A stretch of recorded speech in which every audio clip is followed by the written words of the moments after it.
Great. Hello, everyone. Hello, and welcome to Access Journey for the event organizer with Creative Connector. My name is Fernanda Sierra Suarez. I am the Community Engagement and Programs Manager at Culture Days National. I use she, her pronouns. And as a reminder, only the presenters' microphones and cameras will be on today. You can also personally turn on the Zoom option for captions below the screen, which will create auto-generated captions. During the webinar, there will be ASL live interpretation available thanks to the Toronto Sign Language Interpreter Service. And today's session will be recorded and available with English and French captions in a week time if you wish to review it or share it with colleagues and your network. Today, I am speaking to you from the Culture Days National Office located on the treaty lands and territory of the Mississaugas of the Credit.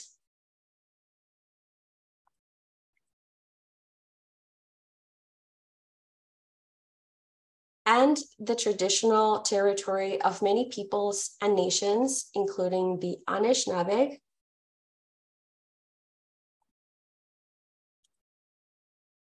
the Haudenosaunee, the Chippewa, and the Wendat peoples. The city, now known as Toronto, remains the home and meeting place for many Indigenous peoples whose presence and cultures continue to shape and influence communities. We are very grateful to be hosted on this land. And today I'm very thankful for the beautiful blue sky and the breeze coming in through my window. Before we keep going, I just want to make sure that everyone can see the ASL screen.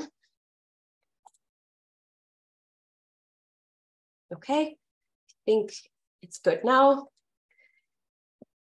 So feel free to use the chat and let us know who you are and where you're tuning in from. If you have any questions, please type them into the Q&A box so we don't miss them. At the end of the session, we will have time for a question and answer period where we will address as many questions as we can. If you would like to ask a question through the microphone rather than typing it, please raise your virtual hand during the Q&A and we can open the mic setting for you. And if we do not get to all the questions submitted, you are always welcome to connect with us at info@culturedays.ca. This webinar is part of the resources we offer year-round and in preparation for the Cross Canada Culture Day celebrations in the fall. Culture Days is a national celebration of arts and culture, this year running from September 22nd to October 15th. And over this 3-week run, organizers, volunteers, artists, creators, and community members from all over Canada showcase the important role that art and culture play in strengthening communities by hosting free public events around the country. We have been really looking forward to today's webinar session with Creative Connector. They are a disability-led nonprofit organization serving artists with disabilities. And for the last 2 years, Creative Users has brought together artists and art leaders to collaborate and center disability in the design and development of accessible services in the arts. We hope today's program provides you, event and community organizers, with tools and knowledge on how to activate access at your arts and culture events. So joining us today from Creative Connector, it's Lindsay Fisher, founder and executive director. Then also Alexia Vassas, digital marketing and communications coordinator, and Emily Cook, head of digital programs. Lindsay will shortly tell us more about their roles and all the incredible work that they do. So welcome, Lindsay. Hi, Fernanda, thank you so much. That was fantastic. Hi, everybody. I'm Lindsay, and I'm super excited to be here and also somewhat terrified. There are 82 of you here. Even though I can't see you, that number is significant and very exciting. You're here. I'm hoping that this will be a fun event for you. I'm wondering, Chris, are you the slide controller? Yes. You mind putting that up? Yeah, 1 second. But I mean, not too important, but what I'm hoping to do before we begin this webinar is really to hear from you. This is kind of this format. I know it's going to be a lot of us talking, and I would really love to learn a bit about why you're here. So me, Emily, Alexa, we prepared this presentation with a few assumptions about why you might be here. So I'm hoping that we can use like the chat tool as like a portal to channel what is on your mind. And I know it's great to see people are using it, which is fantastic. I have 2 questions. So I'm hoping that we can put our responses in the chat. Also, this is a super friendly, non-judgmental space. And, you know, I really encourage you to be honest. We're coming from very different backgrounds, very different experiences. So the first question is, what is one thing that frightens you the most about building access? So what is one fear that you might have that might be getting in your way? And I'll, to prove what I mean by this being an honest space, I'll go first and say that for a long time, I was afraid of saying the wrong thing and causing harm. And I wouldn't say I'm over that fear. However, I've learned to not let it get in the way. So yeah, what is one thing that is getting in your way in terms of a fear? So I'm hearing, yeah, remembering some groups and forgetting others. Absolutely. Maria, missing something or getting it wrong completely. Massa says not being able to cover everything. Francine, you're saying not having the proper resources. Yeah, there are a gazillion resources out there. So how do we know what one we're using is the right one or the good one? Morgan says buy-in from people who are on the ground making the events happen. Yeah, that's really complicated because you have sometimes many people who are out there engaging, interacting with your audiences, and hopefully they have enough awareness and knowledge in terms of how to make the experience accessible. Oh, patient says pushback from our board. Yeah, I've heard that a lot as well. This is really great. Keep putting in your responses into the chat. The second question I have is, what is one thing that you hope to take away from this webinar? So really tell us in one sentence, why are you here?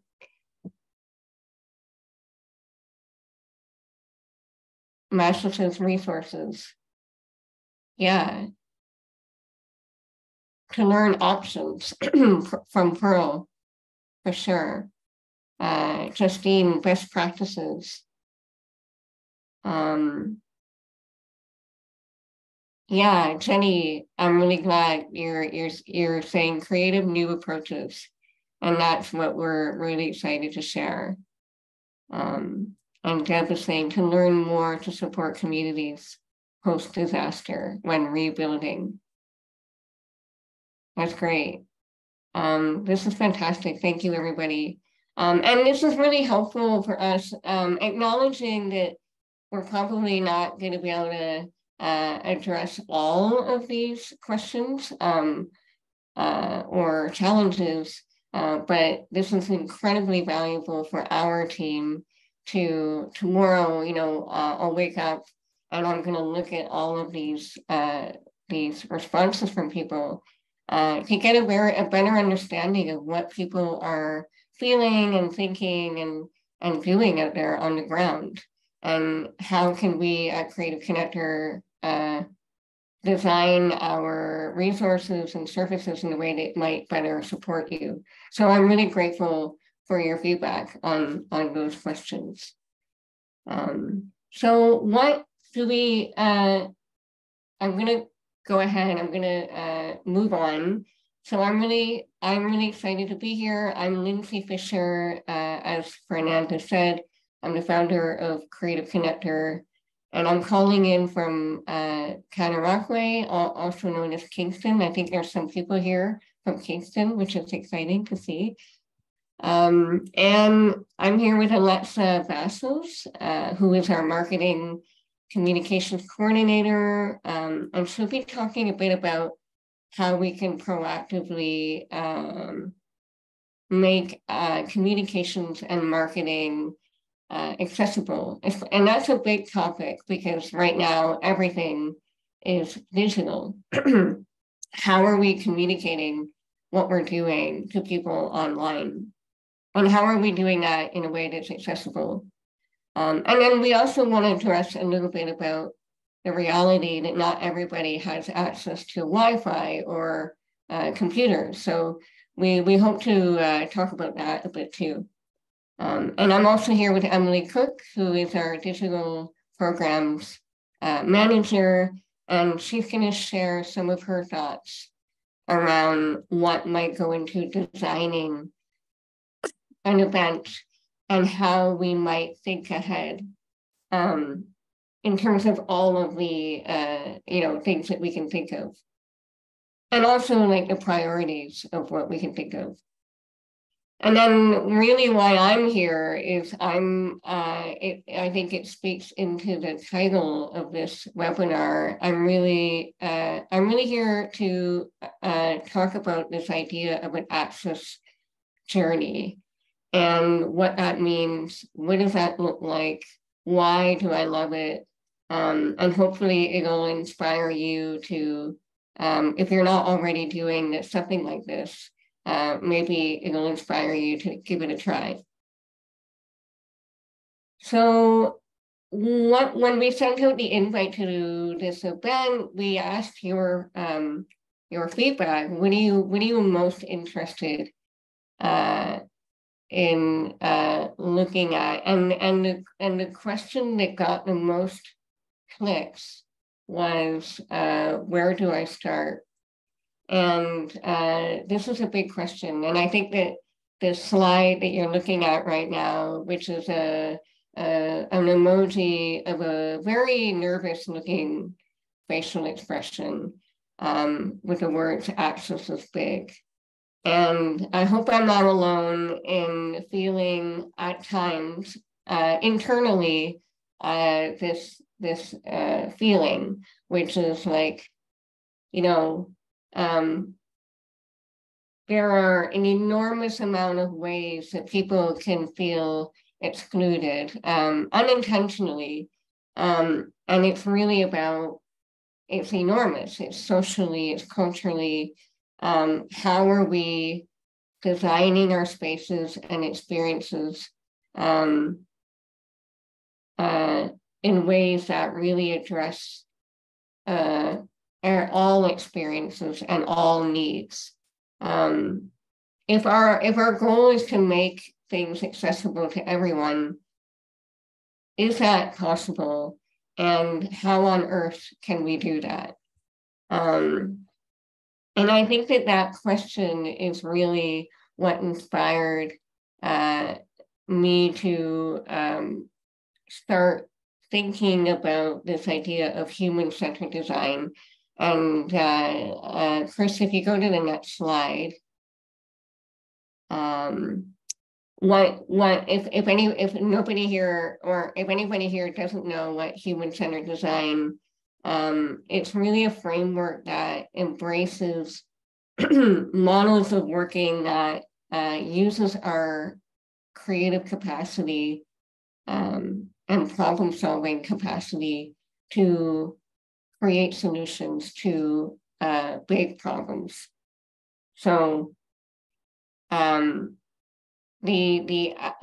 Access journey is really, we're really excited about using this idea of a journey in the context of different centered design to focus not necessarily on users and their experiences, but focusing on how we can create accessible experiences. And this is really a model that comes out of like the technical tech world and design world.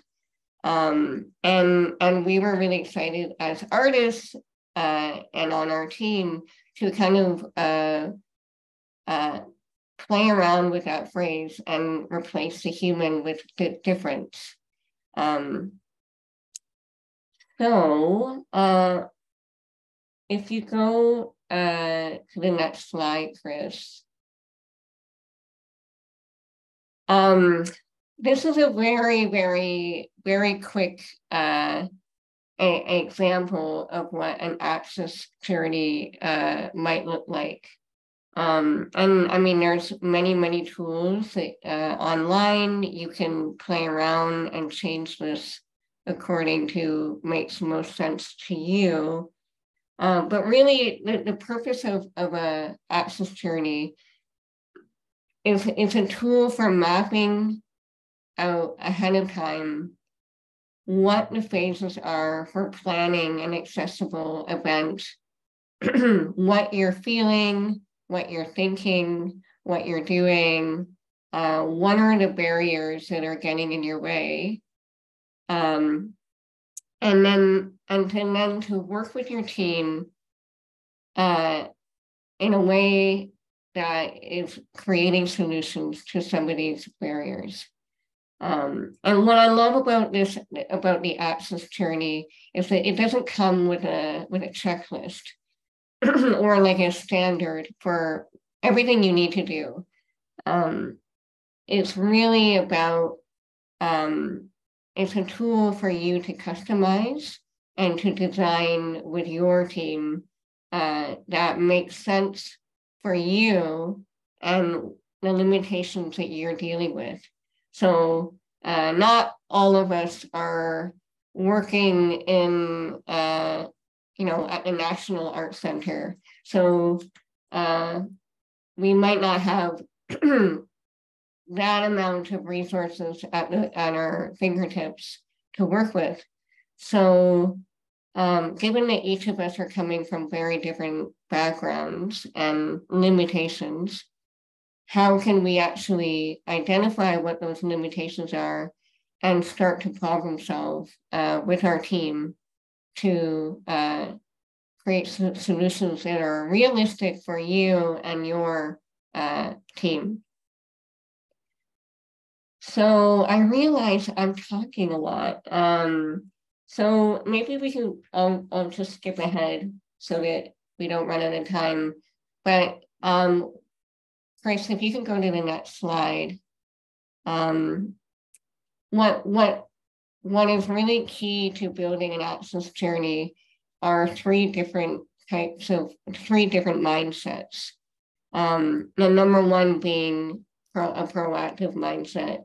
And this is really, the word proactive is important here because I think that as artists and arts workers, we're often chasing the train, or we're kind of one step behind what we're doing. And I think that's a reality of, like, you know, not having the resources to be able to do things, you know, well. Not always. So I think that the journey, the access journey, really gets you into thinking ahead of time, planning ahead of time, so that you can identify like what you anticipate might go wrong or might be inaccessible or might not work, and identify that ahead of time so that you can prepare and plan for what you would do when that happens. It's also, you know, a really great way to actually proactively document while you're running your event. Document what's happening, document what's working and what's not working, and talk to people. Number two, problem solver. So I think that part of being a problem solver is really being willing to make mistakes and to experiment, knowing that nothing that, you know, it might not be perfect, but you are motivated to come up with solutions and try them out. And then thirdly, collaborative. And I think this is probably more important than the other two, and I should have put it in number one, is the what makes a successful access journey is to collaborate with your team. And this is really what helps to get buy-in from your team.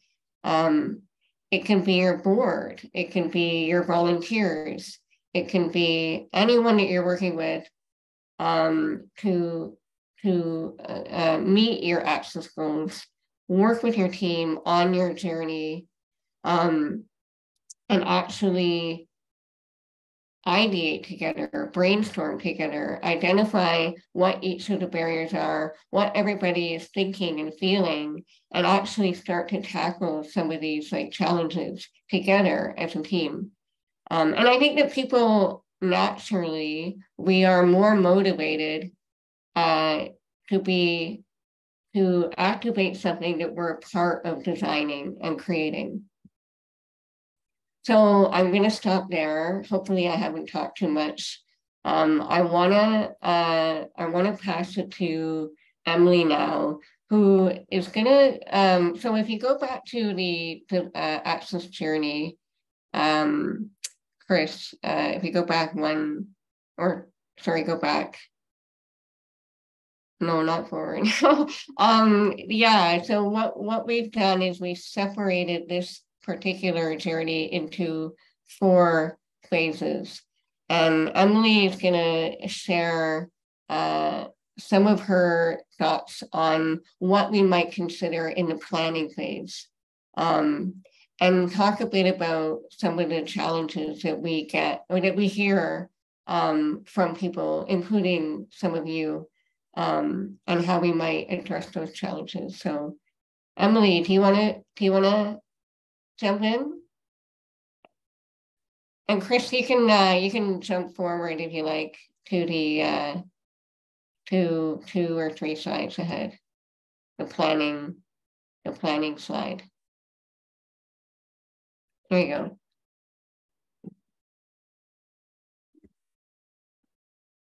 Emily, I think you're on silent. Hi, I'm just going to wait for you to spotlight the interpreter there, so that everyone can see them. And you can add me to it too. Excellent. All right, so the big thing is obviously thinking ahead. And I'm going to come back to what you can do sort of in the meantime, but I'm going to start with sort of a longer time frame. So one of the big things is that you really can, right from the beginning, build access into your budgets, including when you're writing grants and when you're, and even to do the research to know how to do it properly. So one of the things is like really trying to think about what you need ahead of time. A lot of the art councils are really thinking about access right now quite seriously, and they will prioritize your applications when they have access considered, and that can include community consultations. So those conversations that you're having with the community, with community members who you're trying to outreach to, you can budget for that kind of consultation fee. You can budget for access workers, and all of those things can go in right at that early stage when you're trying to get your initial funding. If you know ahead of time that you're working with artists with disabilities or disabled artists or deaf artists, there is often extra money at the art councils that are specifically, but you do need to know ahead of time that you are working with an artist who qualifies. But if you don't, you're going to be building your access measures for your audiences into your overall programming budgets. And that is,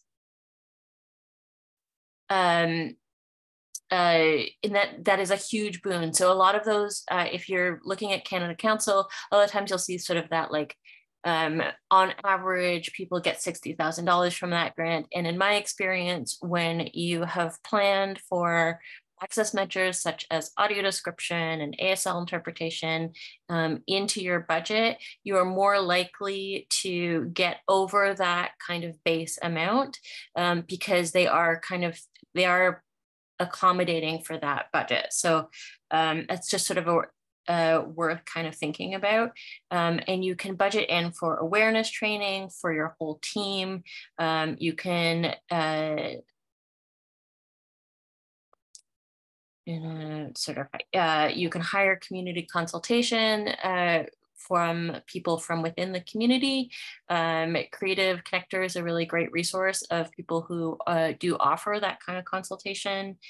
You can think about specifically the context of the folks in your community. So you want to think about who are the disabled, about 20% of the population identifies as disabled. Who are the people that you're specifically trying to reach, and you can go out and talk to them. And then really think about how can you engage with those communities in your planning stages really early in your event. In the meantime, before you kind of line up that extra funding, there are lots of ways that you can kind of engage with community ahead of time. So you can think about just getting your team together and having some conversations, doing a little bit of research on your own, finding some free resources. There are things like the Tangled Art Gallery Access Workbook, which is available on their website, and we will follow up with a link to that, as well as resources that are available for Creative Connector. So if you check out our website, creativeconnector.art, there are going to be some resources specific to this webinar, but also in general, there are resources that are around other things. And there's a number of other free resources out there. So like, get out there, do a little bit of your own research, gather your whole team. You may be surprised to find that there are people within your inner circle who have some experience with disability. Draw on those resources in your early stages of planning and thinking, and bring everyone together.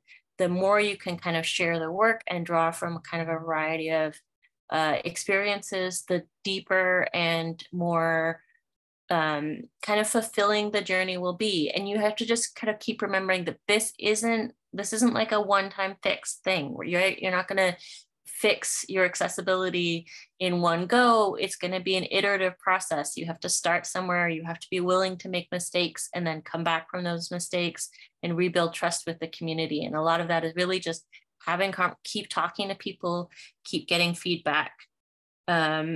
I'll come back to feedback in stage 3 a little bit when we'll talk about that. And in the meantime, I'm going to pass it over to Alexa to talk specifically about outreach and marketing.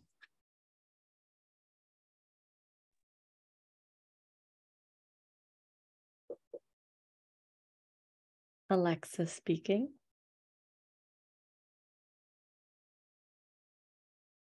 I'm just going to pause for interpreter.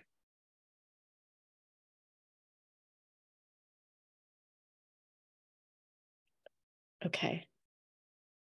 Amazing. For Chris, if you don't mind going to the next slide, please. Apologies if this is not super visible. I'm going to read out and describe this slide for folks. It is a blue megaphone emoji with the title Outreach and Marketing. On the left-hand side, it says future program artists with disabilities.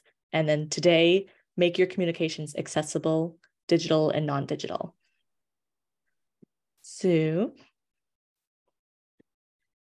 the challenge when it comes to outreach and marketing for, I think, people and organizations, it can look like, how do I make my communications more accessible? Or how do I motivate communities to come out to my event? And if we're going to think ahead first, because these things take time and money to budget for and to account for, my biggest takeaway would be to consider the cultural representation in your programming. So in the future, when you are sitting down with your board members, when you're sitting down with other folks in the decision-making process of what you're programming, what your events are going to be, whose work you're including, whose work maybe you're missing, really figure out what stories are you and your organization telling or prioritizing. It's vital for you to consider in your future plans designing programs with content where deaf and disabled folks can see both themselves and their experiences. And taking that one step further in your future programming, make sure you're engaging and hiring deaf and disabled artists. Work with them to create the content for your programming. In 2023, I find that the argument, but I don't know where to find deaf or disabled creatives, it doesn't hold up at all, because there's so many resources. There's maybe you haven't discovered them, but they are out there. First and foremost, our organization, Creative Connector Online, has a directory that anyone can log on, or anyone can go into our webpage and view. And right now, I believe we have 54 profiles that are public. Some folks they're set on private because they're not looking for any kind of extra work, or for whatever reason they decided to go on private. But we have 54 profiles where you can search online and see, I'm looking for mixed media artists, I'm looking for voiceover artists, I'm looking for playwrights for whatever program you're making. And we've all that really easy and accessible to folks to come on and find. As another really simple action you can take is search on social media for deaf and disabled artists. A lot of times people have it hashtagged in their captions or in their bios. That way, if you just search up that hashtag, they can lead you down a spiral of so many wonderful content creators out there. Something as simple as searching Canadian disabled activists on TikTok, because a lot of disability activists are also within the arts as well. They do consultancy work, they do their own programming. So just taking those very minor measures can introduce you to a world of disabled creatives you had no idea were out there. And then as well, for the future, deaf and disabled communities are very well connected. So if someone sees a show or an exhibit or event that you're hosting and they're in the disability community, they're going to tell their friends, they're going to tell their coworkers and their colleagues, they will share it amongst the community so quickly. So having that connection and sharing those stories and experiences that we can see ourselves in is really, really vital. Now, for the aspect of what can you do today? Accessible digital marketing, you really have to consider the marketing for how you're sending out in your social media, in your Eventbrite, in your newsletter. How accessible is it? If you're thinking about maybe the last event you hosted or an upcoming one you might have you communicated in your marketing and outreach about access?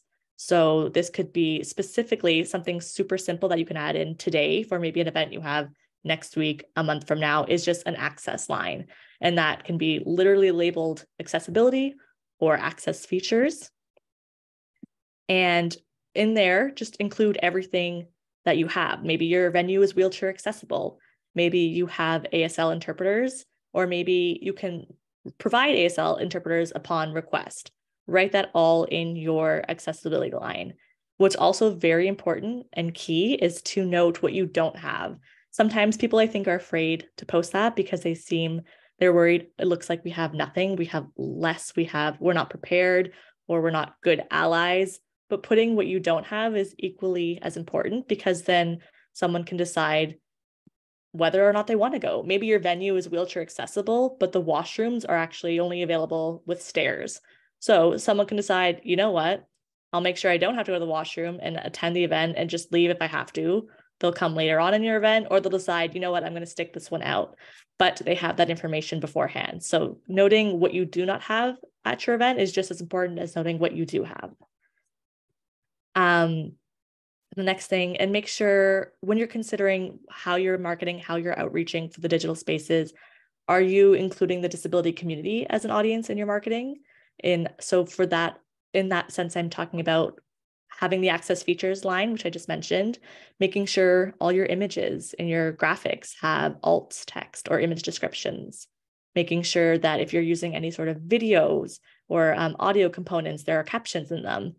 And really important and such a simple step that I think folks often overlook is just a contact information for who someone can ask for about with their accessibility needs. So is it a phone number? Is it an email? Sometimes the email, if you're like questions about registering for the event, is a different email address or a different person that handles accessibility needs. So just making sure that that is really clear in all of your copy and all of your posts for the event you are sharing or hosting is just a wonderful, great first step. And who are you including in your outreach is a question you should also be asking yourself. If your audience, so that could be your social media follows, your newsletter subscribers, if you know they're not deaf or disabled, then it's going to be difficult for you to have those community members discover your events. So for that challenge, a solution can be support organizations who are already doing that work. Folks like ourselves, Creative Connector, there's people like Tangled, Art and Disability, I'll pause for spelling.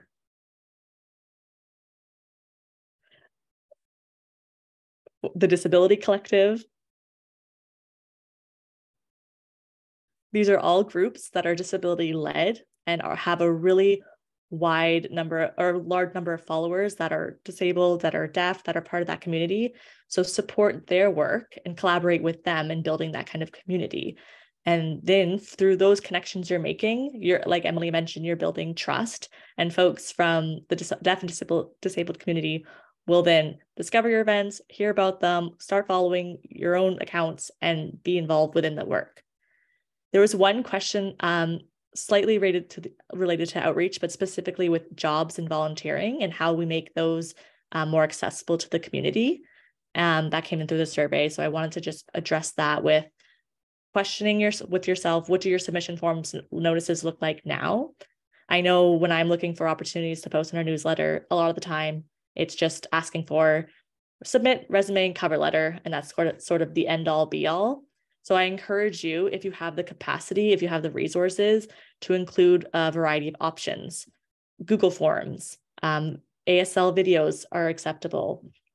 If folks can submit with either sort of a video of them just answering questions or speaking their resume aloud, if there can be a creative component, if you're looking for, say, exhibition applicants and things like that. Is ASL available by request? So having those options, and again, having an email address specifically for who they can ask for access needs versus just submit this resume to jobs@company.com. Sometimes your access questions don't go to that same email. So just having those differentiated, or if they're the same, making note of that. And to wrap up this section for myself, it's really important when your sentiments can kind of match your actions. I've seen in my work that I've been doing with these newsletters, casting offices looking for blind or low vision folks for roles on infographics that have no alt text and no image descriptions and nothing in the captions describing what's on that infographic. So they might be wondering, how come no blind folks or no low vision folks are auditioning for this role or submitting themselves?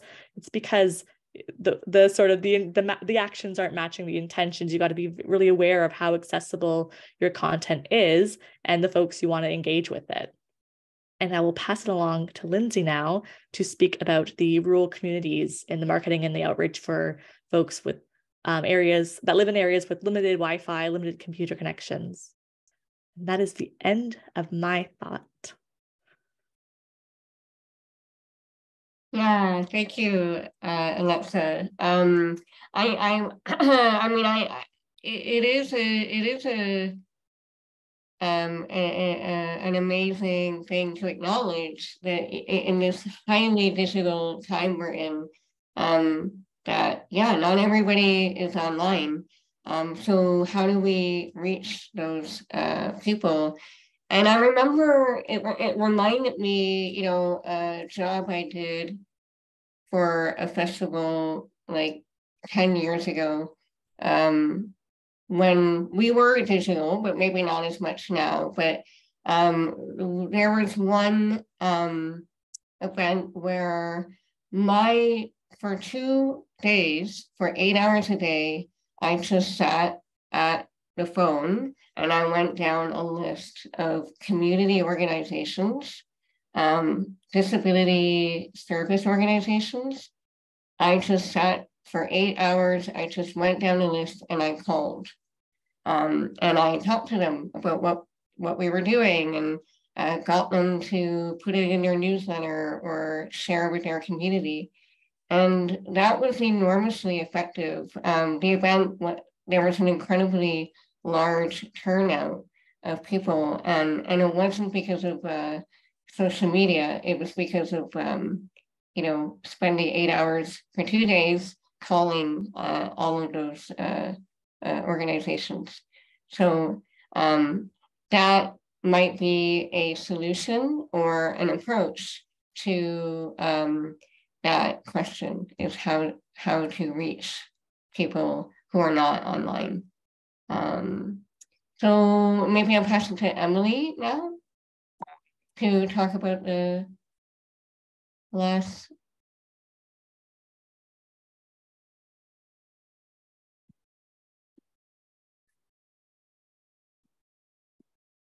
Emily, I think you're on silent. Yeah, I'm just gonna wait for the ASL interpreter to be spotlit so everyone can see her.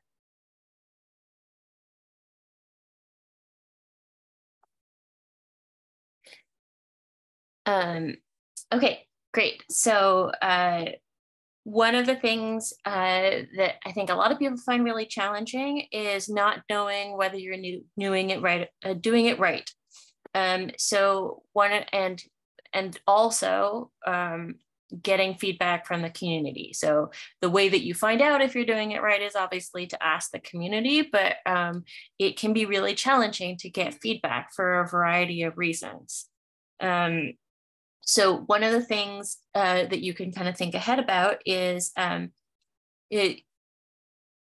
designing surveys and ways of meeting with people. So there's a variety of ways you can do, depending on the type of event that you're talking about. You can do formal or informal interviews. You can have surveys. This is all community consultation, but you may be in an area in which you can do some kind of exchange or offer some kind of exchange rather than having to do that in such a formal way. You can also motivate people to fill out your feedback forms by doing something like creating a raffle. So if you have a theater event and you want to get some feedback from the audience members who came to your event, then you can create like just a door prize that people can enter into when they fill out their feedback form. Sometimes it's a matter of doing things like maybe putting aside a block of tickets for an audience who you're trying to create a connection and an interview to. For example, I am myself low vision, and I know that people often reach out to the CNIB community hubs and give a block of tickets for something, especially if they have made the effort of creating an audio described or low vision blind friendly experience. So, you know, really kind of thinking through, and if you have offered folks free tickets, you can sometimes say like, we've got these free tickets, if you wouldn't mind giving some feedback once you've had the experience. Then you can take that.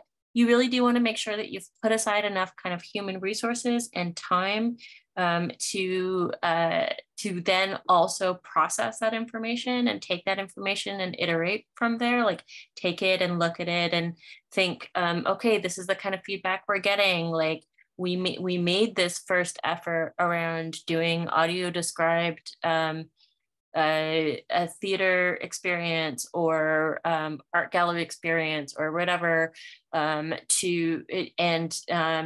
we brought a bunch of blind folks through and they didn't like it for this series of reasons.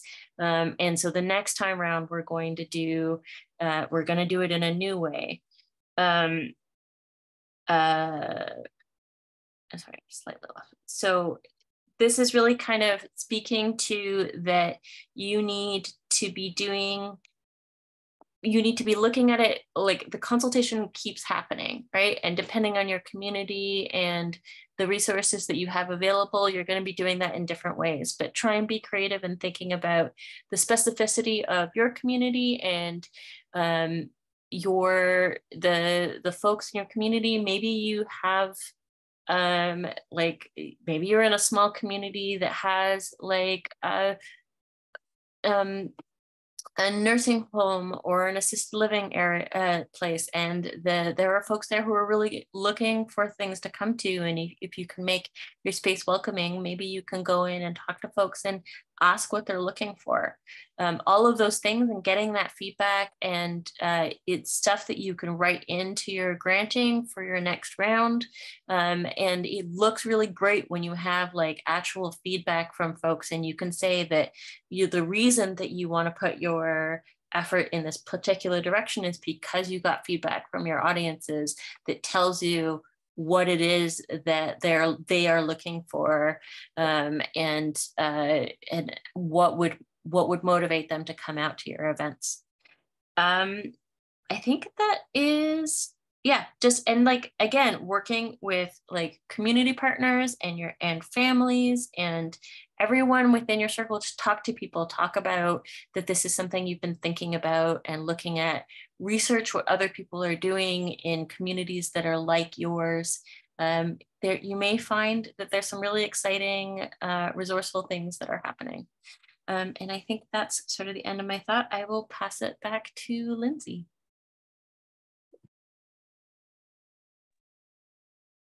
Well, I feel like we've been like, trying to cover, if we go back to that, I'm remembering the face on that emoji on the first slide. This is big and it's a lot. We probably just covered, a sliver of everything that you can consider.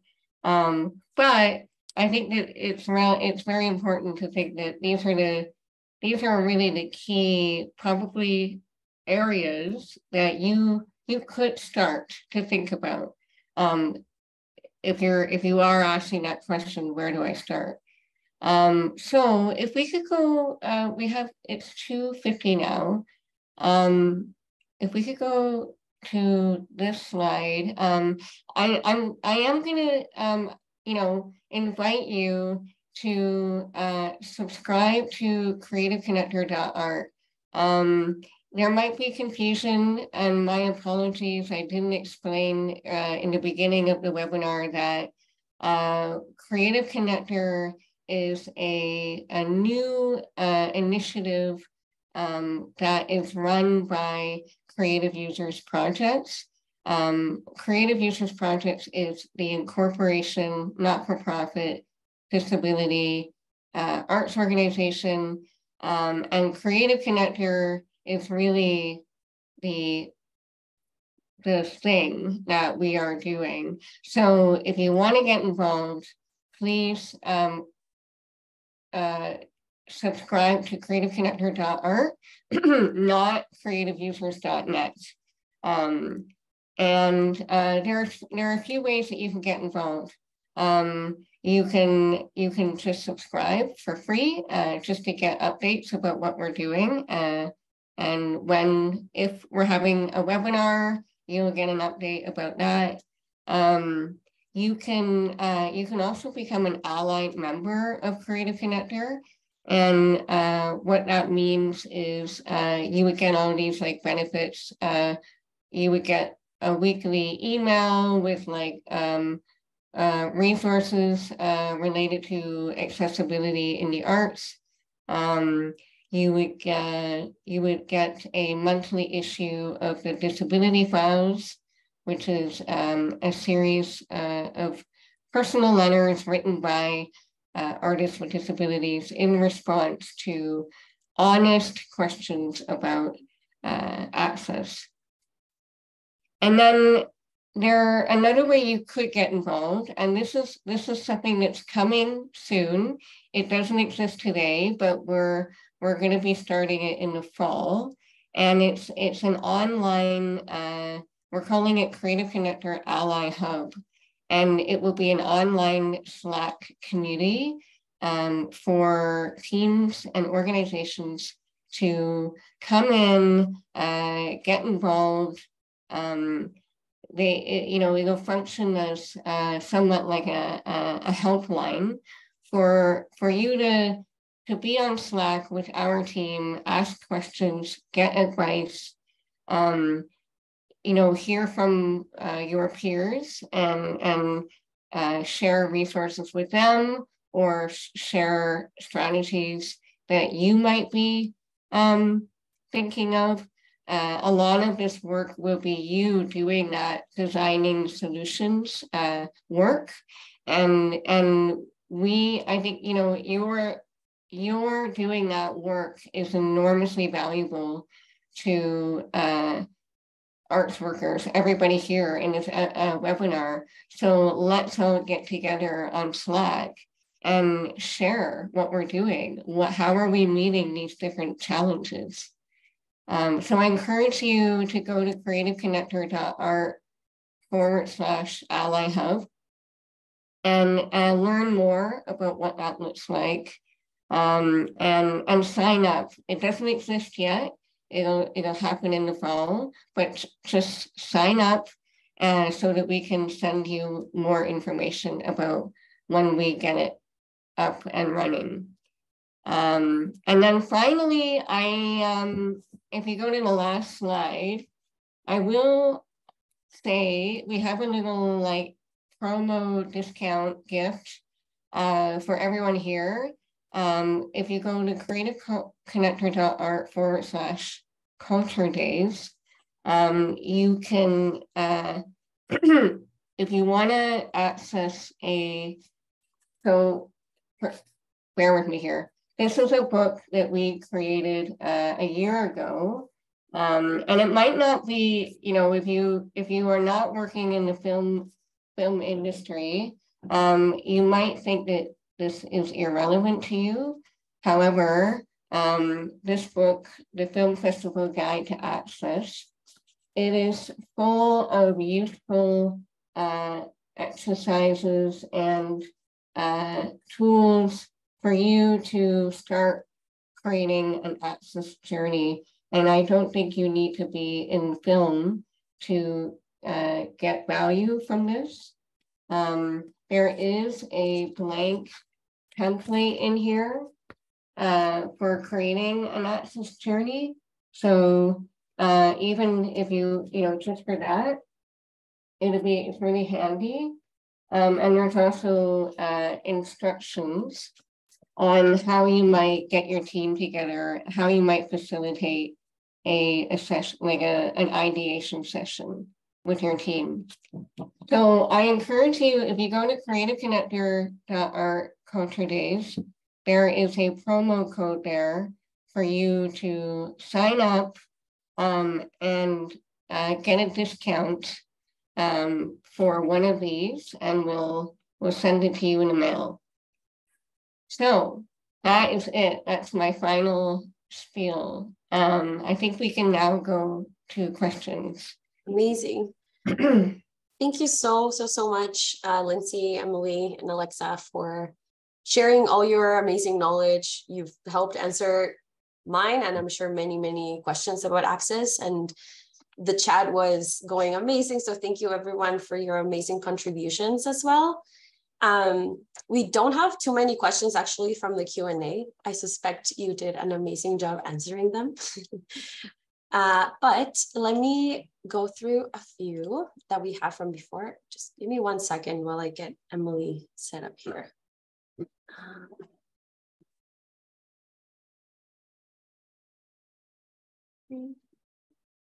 Okay, well, we can start with the first question. So what are some of your thoughts around hosting workshops online and how to make them successful, accessible online events? Any thoughts around that?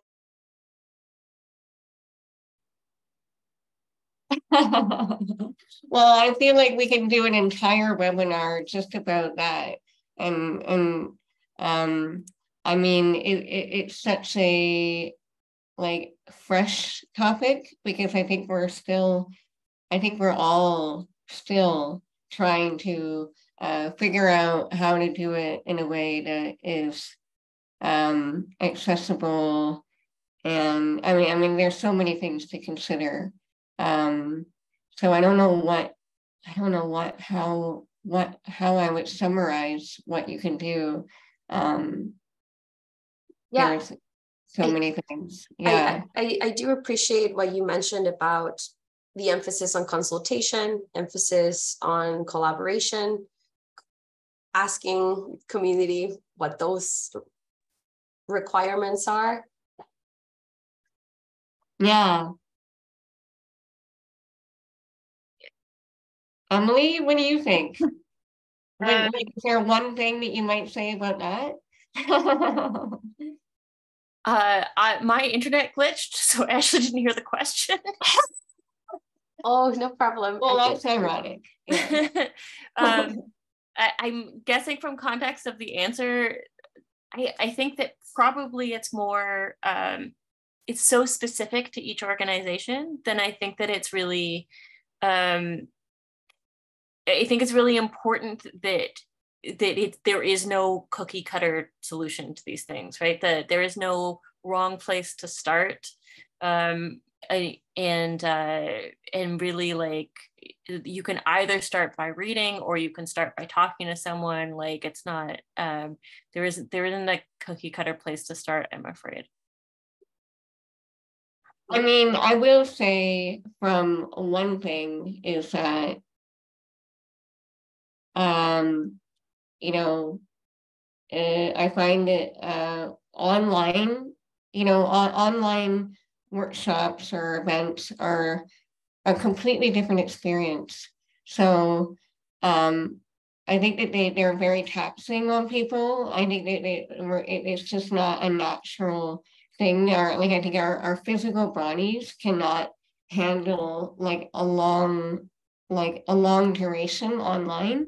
So I'm always very mindful in an online context to prioritize play and rest, and I think Emily, our digital programs designer, is creating an entire online program in the fall that is on the theme of play and rest, because I think that those are the things that are so specifically to important. online situations. I would say, like, beyond what we're doing here today, which is creating captions and ASL, building breaks into your things, like making sure that those are available and sort of built into your structure can be important.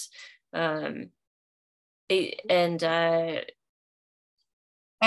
creating opportunities for connection. And I find that happens most successfully when you ask questions that are about people's lives, and when you kind of lead with a sense of curiosity. I think that when you create an environment where you're fostering that connection, online, that's like the thing that suffers the most, right? And we're all online here, but that feeling that we're actually together is sometimes hard to to harness. Yeah, we have a specific question around ASL interpreters. Would you recommend connecting with an association or organization, or is it okay if a friend of a friend who knows sign language to do this? Yeah. So I can speak to that a little bit. I would say best case scenario, if you have deaf folks in your community who you're specifically getting involved with, they will have preferred interpreters, and you can ask them for that. So if you're working with deaf artists, it is always a good idea to ask them if they have preferred interpreters and to use their preferred interpreters. If you're just talking about having ASL at an event, and it really depends on your capacity.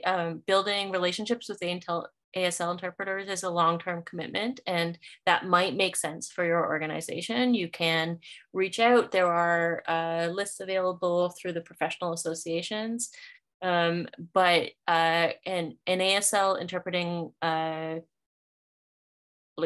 organization can be kind of a one-stop shop for you. So it can simplify your life in a lot of ways, and you'll get professional interpreters and who'll come to your event already prepared. So I would say it, depending on your level of involvement with community at this stage, and who you're talking to, you're going to have different solutions based on your needs. But I would say get involved with deaf community, ask them what their preferences are, and you may have a local community already who have, so yeah, I think it's another one where it's sort of like ask, and it's a bit situational. Sorry, that's not a more cut and dry answer, but there are a lot of you here, so your situations are all going to be a bit different. No, that's very, very helpful. Thanks, Emily. Another question, what have been some of your favorite and most creative access features that you've seen at events? And this is to all the panelists. What are your thoughts?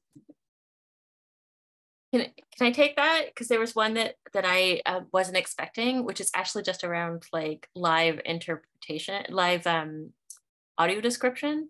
And I'm someone who has always struggled with theater experiences because I have low vision, and so the stuff going on the stage is a little inaccessible to me. But because I'm kind of in this borderline place, it didn't really occur to me that there was a solution to that. I just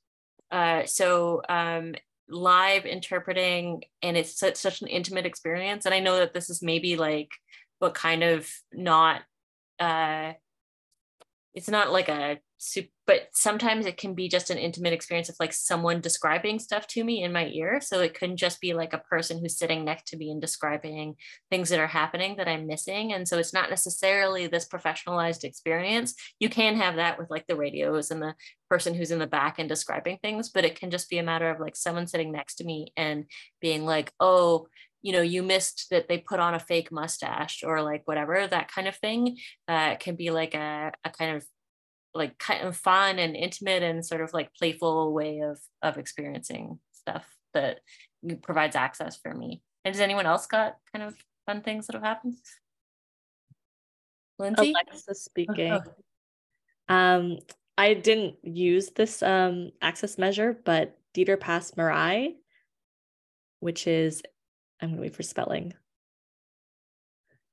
which is a company in Toronto, introduced the theater guide as an access support where someone will meet you either at your local transit stop, a bus station, subway stop, like walk with you or get to the theater with you, sit with you, and sort of, so if you're someone who likes to go experience theater but doesn't always want to do it alone, or you like to have a buddy and none of your usual friends or supports are available, they've had that option, which I think is so lovely for folks just looking to kind of experience art and make connections and feel like accommodated and comfortable that way, which that was a great one.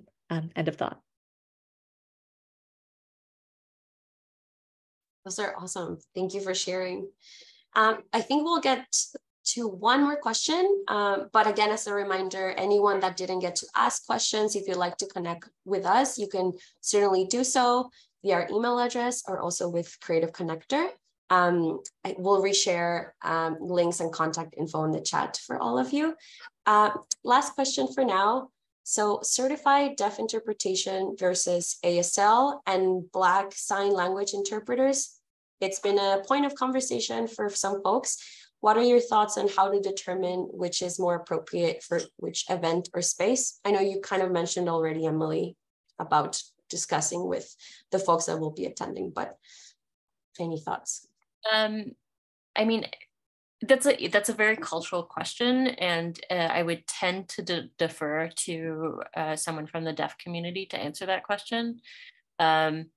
it's also dependent on the kind of event that you're having. So if you can build in deaf-led interpretation, and then just for those who aren't familiar with it, you can have an ASL to English interpreter who is translating, and then you can have on stage a deaf interpreter who's a deaf person who's going to be more fluent, and who is able to interpret in a way that is maybe like more engaging or more fluent or more lively than someone who's doing like a straight live translation. So you have two people working. You'd have like the English happening on the stage, you'd have the ASL, the English interpreter, happening off stage, and then you'd have a deaf interpreter on stage. Representation matters, right? So having a deaf person on stage matters, having a person of color, especially if there is a particular context to your play or your event, is important.